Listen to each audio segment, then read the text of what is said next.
Yes, finally.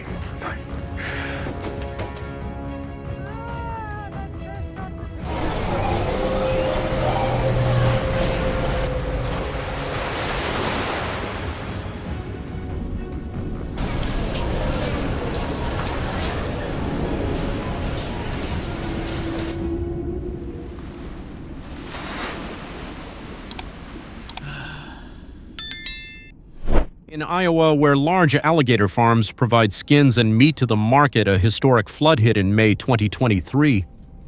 The rising waters severely damaged the farm's infrastructure, causing hundreds of alligators to escape. These reptiles were carried into nearby rivers and lakes, creating an urgent and unexpected challenge for local wildlife officials. The sudden presence of non-native alligators in the local ecosystem threatened native species and raised concerns about the possible spread of alligators in the region.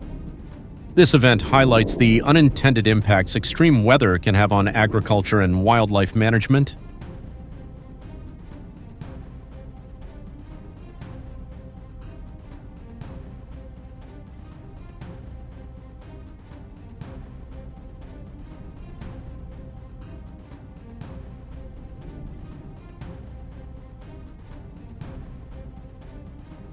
The situation took a turn in early June when a group of locals on a boat trip on Lake Sville was suddenly attacked by one of the escaped alligators.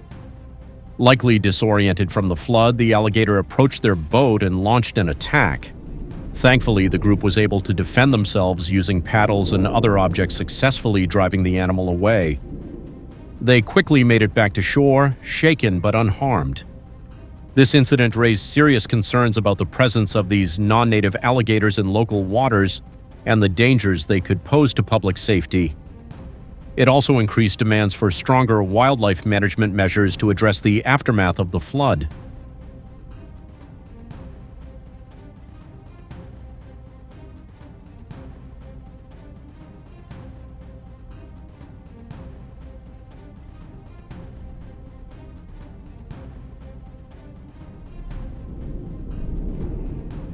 Following the initial attack, authorities reported additional alligator incidents with total damages reaching $20,000. These events, which included property damage and an increasing number of close calls, underscored the serious threat posed by the escaped alligators. The community grew increasingly concerned, especially as more people took to local waters for recreation. In response, local officials, wildlife experts, and residents held urgent discussions about stronger safety measures and improved wildlife control strategies. Efforts to capture and relocate the alligators, along with plans to reinforce the flood-damaged farms, became top priorities to prevent further attacks and protect both people and native wildlife.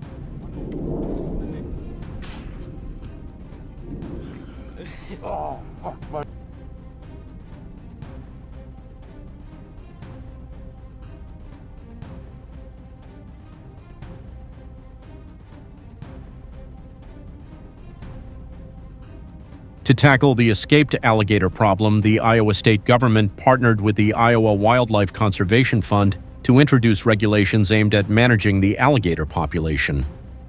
These rules include close monitoring of alligator movements in affected areas to assess risks. Controlled hunting zones have also been set up in select regions to help reduce wild alligator numbers. To encourage cooperation, the state offers financial incentives to farmers whose properties were damaged by the flood, providing compensation to support their role in managing and relocating the alligators. These steps aim to protect the community while promoting responsible wildlife conservation.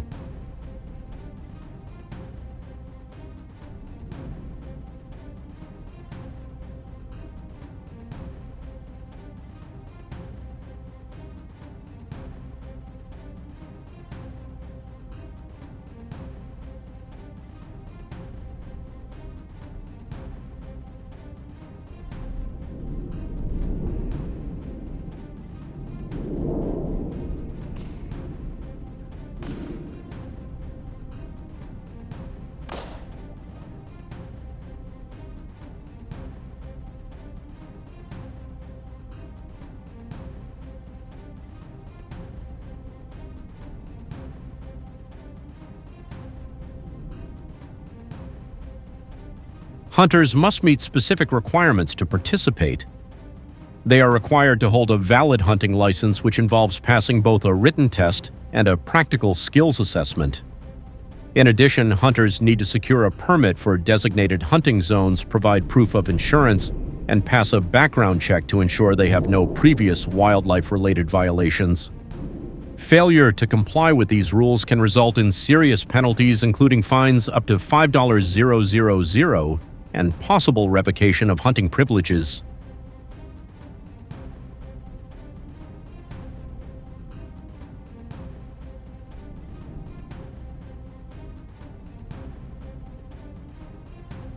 Alligator hunters carry an important responsibility to comply with state regulations. They must carefully record the number of alligators they catch and make sure their activities don't harm the environment. Additionally, hunters are expected to keep their equipment well maintained and prioritize safety for themselves and others throughout the hunt.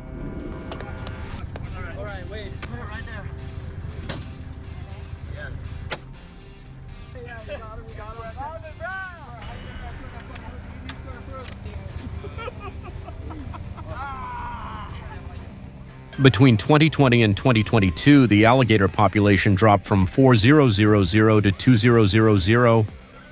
Hunting alligators successfully requires specialized skills, as these animals are powerful predators. Hunters need to be adept at tracking and identifying signs of alligators, along with having a deep understanding of their behavior and habitat. This expertise helps hunters approach alligators quickly and safely, making the hunt both effective and secure. It's good TV, Russ.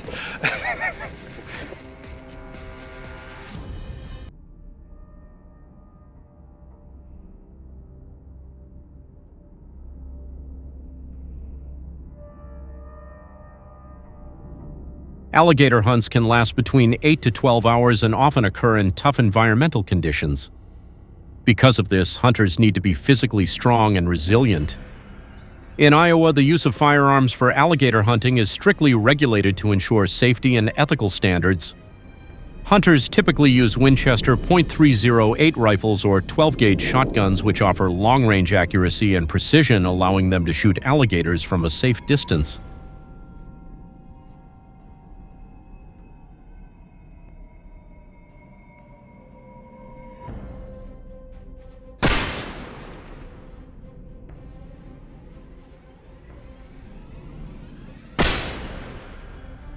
Hunters are provided with firearms for the duration of the hunting season and are required to return them to authorities once the season ends. Night hunting for alligators is strictly forbidden because low visibility makes it difficult to maintain control. Moreover, hunting at night raises the risk of accidents and other hazards for hunters.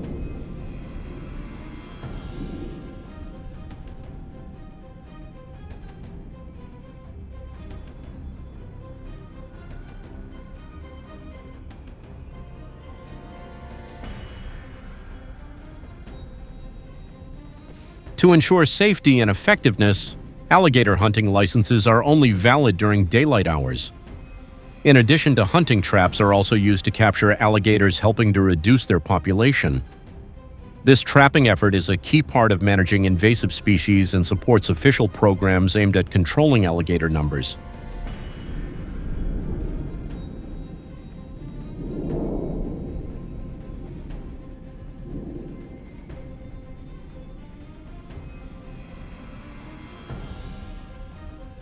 This practice has sparked a considerable controversy, especially among animal rights groups who oppose these methods. Critics claim that hunting and trapping alligators disrupt the natural ecosystem and are cruel. These organizations promote alternative, more humane ways to manage the alligator population, calling for solutions that avoid lethal measures.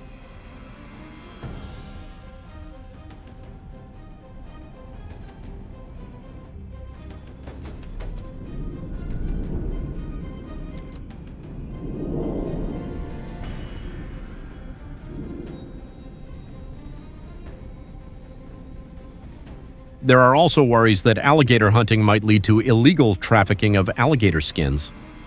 After watching the video, do you support this hunting practice? Leave a comment below, type 1 inch if you support hunting with firearms or 2 inches if you prefer using traps. Stay tuned for more videos on invasive species right here on our channel.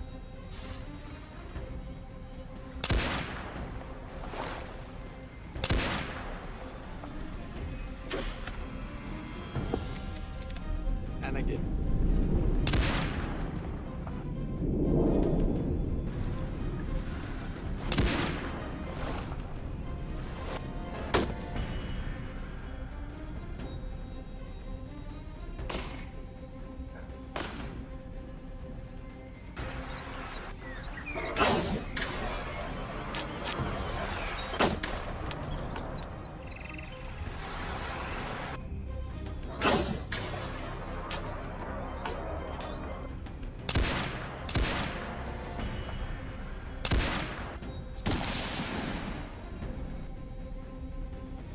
If you have any ideas for better solutions, please share your thoughts and comments below.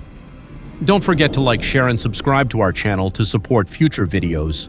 And be sure to share this video with your friends so they can watch and enjoy it too.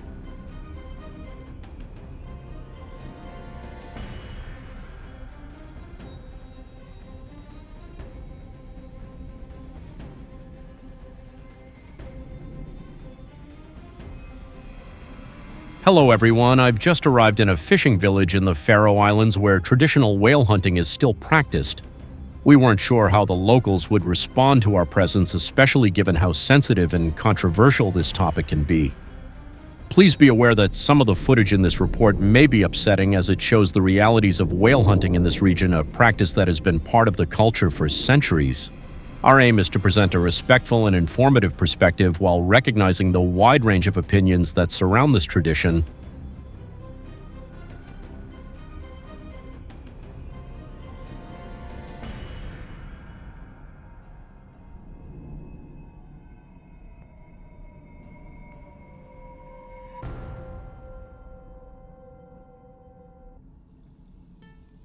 From what I understand, the Faroe Islands are located in the North Atlantic between Scotland, Norway, and Iceland, with a population of just over 50,000. I arrived in the capital city, Tórshavn, where I had the chance to connect with locals and gain insight into the world of whale hunting, a practice deeply rooted in their culture for generations. The people here take great pride in their traditions, and by speaking with them, I hope to explore both the historical and modern-day significance of whale hunting in the Faroe Islands.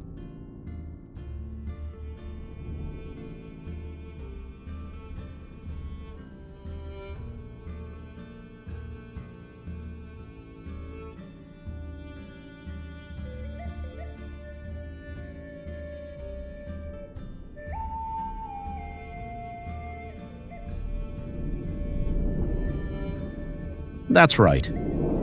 Before everything started, there was a noticeable stillness, but you could feel the anticipation in the air, as if everyone was quietly preparing for what was about to happen.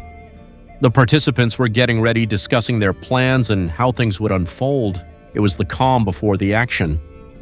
During this time, I had the chance to meet Jens Mortensen, a local fisherman who kindly shared his thoughts on the whale hunting tradition. Jens has been part of the practice for many years, and his insights offered a deeper look into just how important this activity is to the local community and its culture.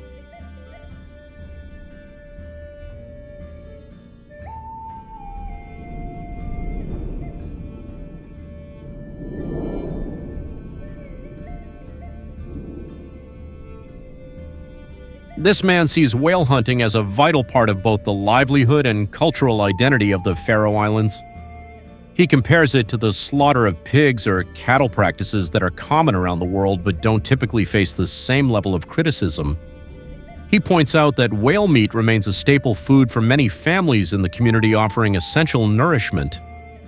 According to him, the tradition has deep historical roots going back centuries. In the past, whale hunts were even viewed as blessings from God, especially during hard times when food was scarce, making them crucial for both survival and cultural continuity.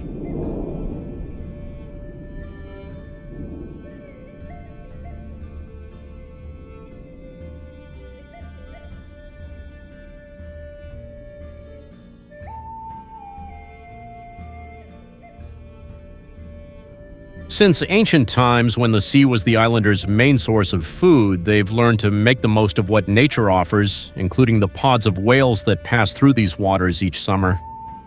During times of scarcity, whale meat and fat became essential, often providing enough nourishment to sustain entire villages through the harsh winter months. This practice is more than just a means of hunting, it's a symbol of resilience, community, and survival. It reflects a deep connection to both land and sea, reinforcing the islanders' strong sense of identity and togetherness.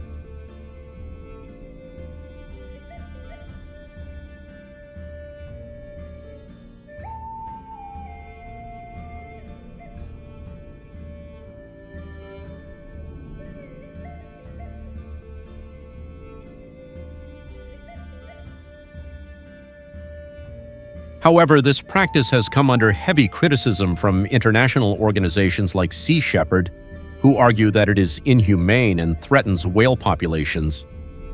These groups raise ethical concerns about hunting such intelligent and, in some cases, endangered animals. For the Faroes people, however, whale hunting is far more than a cultural ritual. It's a meaningful part of their identity. Passed down through generations, it represents a deep connection to their heritage and a way of life that has endured for centuries. While the global debate over the ethics of whale hunting continues to grow, many in the Faroe Islands view it as a vital tradition that helps sustain their community and preserve their cultural roots.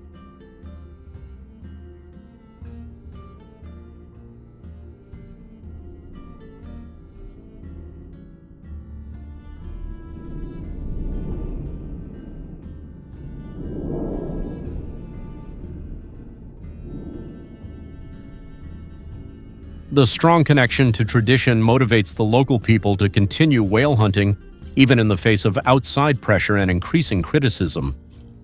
This is what they call a traditional whale hunting knife, a tool passed down through generations carrying deep cultural significance. It's more than just a hunting instrument, it's a symbol of the community's heritage. Still, there's a growing sense of uncertainty about the future.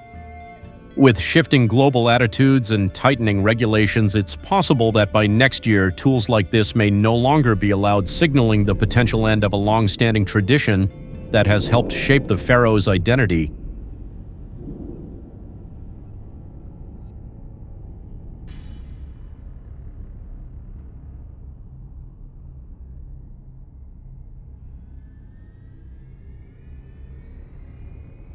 I often visit this area with large groups of tourists and am familiar with the tools used in whale hunting. The locals typically hunt using a combination of knives and harpoons along with a hook to access the whale's cavity and a rope to pull it from the sea. This method is intended to bring the whale down more quickly and humanely than using knives alone. The use of these tools allows for a more efficient and controlled hunt, helping to reduce unnecessary suffering, an important part of how the community approaches the practice. While whale hunting remains controversial, these techniques reflect the Faroes' effort to preserve tradition while striving for ethical hunting methods.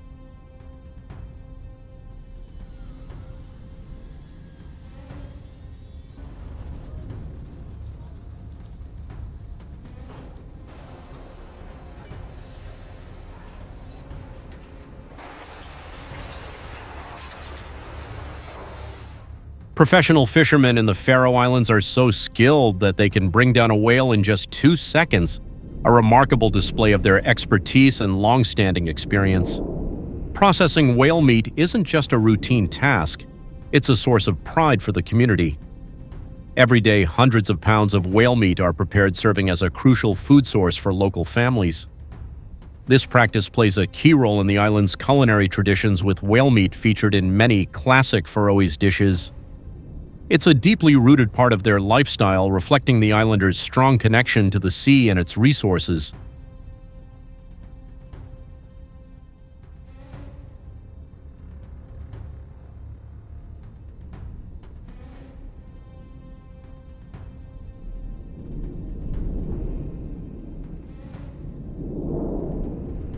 Workers here typically earn between $20 and $30 an hour for processing whale meat, a task that demands both skill and attention to detail. The process includes carefully cutting the meat, cleaning it, and salting it for long-term preservation. This allows the meat to be stored and used in a variety of traditional Faroe's dishes. But processing whale meat is about more than just food. It's about preserving a vital part of the culture. These recipes are deeply rooted in the island's culinary heritage and daily life, with the tradition passed down through generations to keep their connection to the past alive.